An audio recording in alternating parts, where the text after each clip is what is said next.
So my first question is, once you were both trained in how to do the actual habitat survey, how did you actually go about going out and doing the survey? Because if it was me, I'd been planning a day that had a pub lunch in the middle. We had a couple of outdoor sessions with the ecologist who was setting up the project, and he showed us what he wanted doing and what we should be focusing on, and then how to translate the symbols we were using onto the maps. And then, once we knew how many volunteers we'd got, we found that we were able to set up 3 distinct groups. One of those groups was an evening group, and that was specifically for those members who couldn't attend during the daytime. Each group was, on average, about 4 people. It would fluctuate, and I would say that you have to have a minimum of 2. Yeah.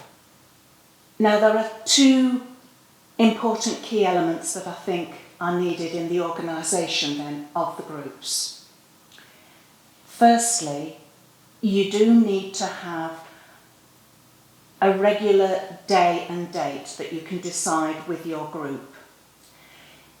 If you leave it as a loose commitment, it'll slip, and eventually nothing will be happening. In the case of my group, we decided and we would meet every Monday at 10 o'clock. Obviously, we did go on holiday, and events would come that you couldn't avoid, which would mean that 1 or 2 of us simply couldn't make one of the surveys.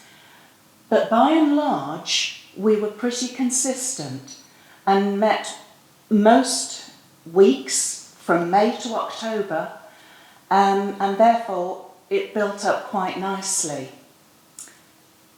And sometimes, Joe, we did go to a pub and sometimes a garden centre, which was a nice break, but not always.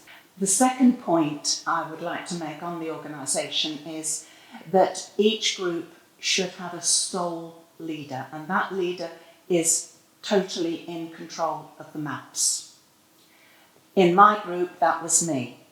So it meant that I would decide on the area that we were going to survey, and I would plan the route that we were going to take.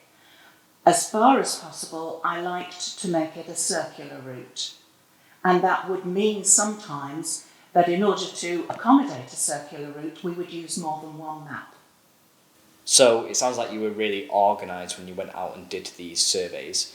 But for some of our volunteers, that next step of actually going out and doing the survey themselves after they've been trained has been the difficult next step to overcome. So how did you build up your own confidence to go out and do a survey? Well, of course, we knew we were going to be a group. We weren't going to be on our own, so we had each other to rely on. And the confidence simply grew because we were doing it regularly. You became more and more familiar with what you had to do. And as you got familiar, your confidence grew. So there really wasn't a huge problem there. And because we were in a group, it meant that if we were unsure about something, there were other people to discuss it with. And that's very important. I have to say, initially, when we first started, some of those discussions could last quite a long time while we gazed at a field. But as we got accustomed to it, it became second nature. And I think once people make the step to go out and do a survey, and they've got a group with them, they will find that they will get familiar with it and able to do it. And as we've said before, Howard and I are both very willing to go out with any group and help them if they would like that. So you've been trained in how to do the survey and how to identify the habitats and how to use the maps and annotate them, and you've been out there and done those surveys yourself and built up your confidence. So you've got a lot of experience. So in your experience, how would you describe the levels of skill or knowledge or experience that you think you need to be able to do a habitat survey? You don't have to have a huge botanical skill. You don't have to be an expert. As long as you can recognise that one plant is different to another plant and you can see that there's a selection of them there, you don't really need to know the names of everything. It helps, obviously, if you can recognise a few, and your skill improves as you go out, because usually someone within the group will have a name in the back of their minds, or will know something about the plants. So overall, as a group, you have a greater skill than an individual person. So that is works together to make an improvement of the overall group skill.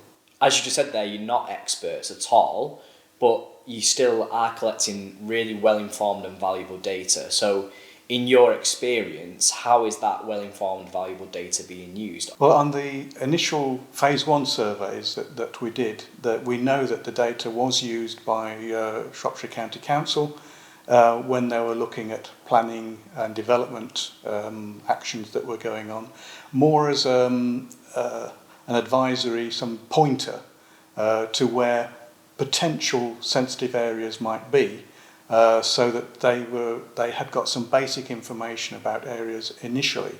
They could then concentrate the ecologists' time and resources to areas that were more important to go out and look at and to double check. So it helped to focus the activities that they were doing. Also, the data, when it's put onto the maps, using the codes that are used, it can show where one area links to another area, so that you can see areas of vulnerability and also areas that are potentially vulnerable. If you've got two areas of hoppies, habitats of priority interest, with an area that's not in between, you can perhaps use that data to protect the area in between, so that in the future they can be linked to make a bigger, more useful area for wildlife. On the maps also, when they are digitised, any information that people don't feel 100% sure about putting one of the main codes in, if they do a target note, each parcel of land then has space to put target notes on. So those comments, whether they're relevant to the perhaps an unusual species or special circumstances within that area, they will go with that parcel of land and they will stay there. They won't get lost. They will be attached to the map with the parcel of land that they're relevant to. So all of that information stays. So anyone who's not confident about putting a specific habitat in, if they're not 100% sure, target note is another way of doing it, just to help out with that. So you just mentioned there some of the ways in which, in your experience, the data is being used. So given that, does this project make you feel like you're having a huge impact on nature conservation? Well, I don't know how huge, but it does make you feel good inside, I think. And because you're collecting data that you can ultimately use in the recovery of our flora and fauna. I think another aspect is that while we were doing the surveys, we met, well, lots of people, but we met farmers. And although they were highly suspicious of us to start with, you know, people walking around with a clipboard and peering over their hedges, once they knew what we were about, they were really forthcoming about the wildlife that they had on their farms. And they were proud of this. And a number of them would tell us about owl boxes that they had erected, if they had woodland, that they were taking care of that woodland. And several also had special set-aside in their fields to grow seed-bearing plants for birds in the winter time. And on one occasion, we were actually apprehended by 2 armed soldiers because carrying out our survey, we'd actually got rather close to the entrance to the Turnhill Barracks. Right. And again, once they knew what we were doing after we'd explained it, the officer that had come out was really very interested and also had an interest in wildlife himself. And eventually we got permission to actually carry out a survey around the barracks, because it was surprising how much wildlife there was there. And I'm not talking about the soldiers. We were accompanied the whole time by a squaddy, who I think was probably quite bored by it, but it was a very interesting experience. So not only have we gained valuable experience from doing the surveys, I think it's been good that we've had contact with other people, and they have been able to share their experiences and learn what we were about. And apart from those things, what else have you gotten out of this project?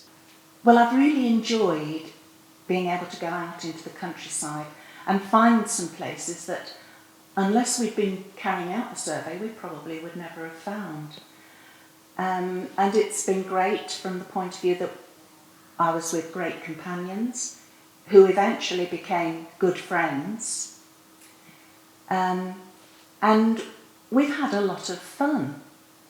Not always as you might have anticipated, but one incident, Clive, Jackie and myself were walking across a public footpath over a field that was full of grazing dairy cows.